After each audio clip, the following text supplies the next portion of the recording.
Hey guys, so I'm finally getting to go to the Bahamas with my family, and being the ecology expert, they have been asking me tons of questions about what are they going to see when they're snorkeling and scuba diving every day. And the one thing they're really going to see are artificial reefs. Now, artificial reefs are just anything unnatural for a start of an ecosystem. This can be oil rigs, this can be cinder blocks, and right now, one of the main ecosystems that we see in the Bahamas are seagrass ecosystems. Now, Dr. Craig Lehman just did a study on seagrass ecosystems and the nutrient cyclings within them. And what he used is an artificial reef made out of cinder blocks and multiple of them. So he looked at how these fish communities have any form of influence on these seagrass ecosystems.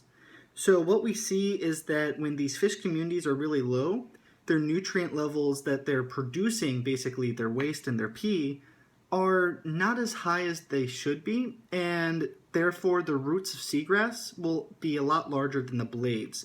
Whereas if you had a higher biomass and a higher production, you would have more production of the leaf blades and seagrass instead of the roots because there's more nutrients in the water.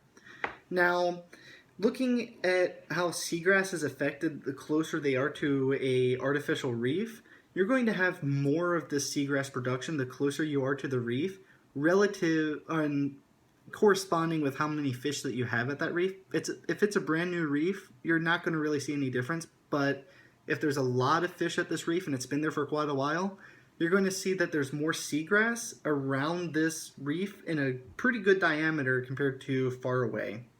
Now, this is mainly because nutrient cycling and self-reinforcing feedback loops.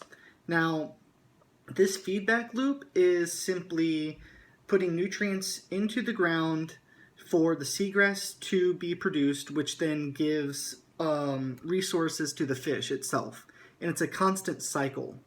Now, if you have a higher fish biomass, you're going to have more nutrient production in the waste.